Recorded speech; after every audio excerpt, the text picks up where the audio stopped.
करती मानू गुम करण नारे नारे नारे से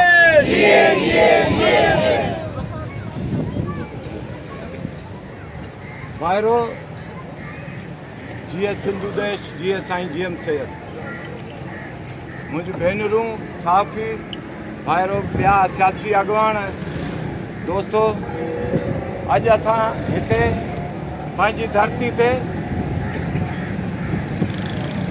मज़लूम थी इहो दाहे रहिया आहियूं त असांजा बच्चा गिरफ़्तार करे गुम कया विया आहिनि ऐं काफ़ी ॾींहंनि खां पोइ उन्हनि जी ख़बर न आहे त कहिड़ी सूरत में असांखे मिलंदा। असां हिननि हुक्मराननि नाम निहात जमहूरी हुक्मराननि खे चऊं था त उहा हुकूमत हिकु अहिड़े हठ धर्मी जो मुज़ाहिरो करे रही आहे जो शागिर्द सिंधी नौजवान कारकुन न चवंदुसि सिंध जा सुपूत आहिनि असांजा साथी आहिनि उहे जीअं सिंध चवनि था त कहिड़ो ॾोह थी पियो। उहे सिंध धरती जी हक़नि जी ॻाल्हि कनि था चवनि था त समुंड जी कमाई सिंध ते ख़र्चु कयो पेट्रोल बदीन जी कमाई सिंध ते ख़र्चु कयो सिंधी ॿोली खे क़ौमी ॿोली जो दर्जो ॾियो। उहे चवनि था त धारियुनि जी हिते धाक न घुरिजे त उन्हनि खे गिरफ़्तार करे अज़ियतूं ॾिनी थियूं वञनि। केॾी शर्मनाक ॻाल्हि आहे। हीअ हुक्मरान था चवनि करप्शन में ॿुॾल अरबे रुपया हिननि जे कमरनि मां निकिता उहे था चवनि त भई FIU ऐं पंहिंजो नेब उहे ख़तमु कया वञनि छाकाणि जो उहे असांजी गिचुनि में था वठनि। हाणे उहे बि चङा मुड़ुस न आहिनि पर तव्हां सिंध जी तरक़ी जो पैसो गॾु करे रुश्वत जो कमरनि में सीलिंग छितुनि में 5-5 अरब रखंदव लानत पवेव त उहे सिंधियुनि ते ख़र्चु न कंदव त थपाणी तव्हां खां खसे उहे वञी पंहिंजे अयाशियुनि ते इस्तेमालु कंदा। तव्हां इहो कॾहिं असेंबली में चयो हे जेके इदारा ऐं एजेंसियूं आहिनि उहे असांजा कारकुन गिरफ़्तार सिंधी जंहिं जी हुकूमत सिंध ते तव्हांजी हुकूमत आहे उहे ज़िलनि जा कारकुन साथी आहिनि असांजा सिंध था कनि उन्हनि खे गिरफ़्तार था कनि तव्हांखे तप थो वठे असेंबली में ठहरा पास कंदे। तव्हां छा ब्लैकमेलिंग में आहियो त असांजी करप्शन खे बचायो हली तव्हां जीअं सिंध खे मारे छॾियो उन्हनि खे ब्लैकमेलिंग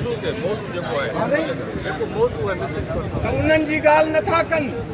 इहो ई असांजो मौज़ू आहे त असांजे माण्हुनि जी हीअ सिंध हुकूमत छो नथी ॻाल्हि करे पोइ छाजी जमहूरियत आहे।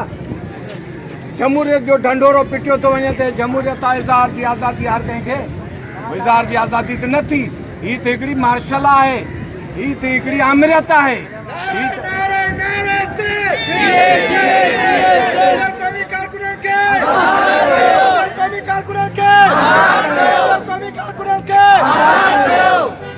असां त इहो चवंदासीं त डिघी आहे मंज़िल दुखी आहे चाढ़ी छॾे विया के अध में भाड़ी असां सां जो था दिलेर हलंदा हथ मथे कयो केरु हलंदा हथ मथे कयो केरु हलंदा।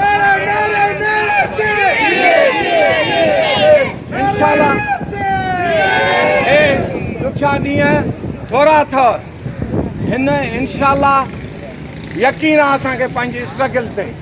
हे न ॾिसो तव्हां इहे जेके हाथी जेॾा हेठि थिॻिया हथियार खयूं असांखे पंहिंजे हिरासमेंट में था वठनि ईअं न सम्झो।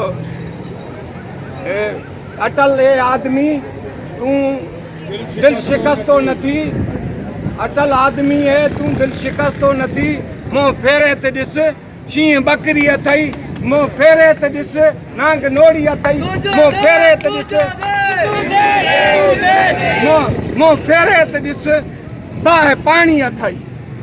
तंहिंजे करे हिमत न हारियो कुर्बानियूं इहे हूअं बि असां हादसनि में असांजा माण्हू ज़ाया था थियनि पर हीउ तव्हांजो क़ाफ़िलो शहीदनि जो क़ाफ़िलो आहे। वरी शहीदनि खां पोइ गुमशुदा दोस्तनि शहीदनि जा बि तव्हां वारिस आहियो। केतिरा असांजा क़ाफ़िलनि मां उन दौर खां वठी हिन वक़्त ताईं शहादतूं माणे चुका आहिनि ऐं वरी हाणे असांजा गभरू नौजवान गिरफ़्तार कया अथनि। मां आहे त वकील हाई कोर्ट जो ऐं सिंध लायर्स फोरम जे सदर जी हैसियत में ऐं जसकप जे चेयरमैन जी हैसियत में मां ऐलान थो कयां त मां इन्हनि सभिनी जो केस मुफ़्त में विढ़ंदुसि ऐं इंशाअल्लाह आज़ादु कंदुसि।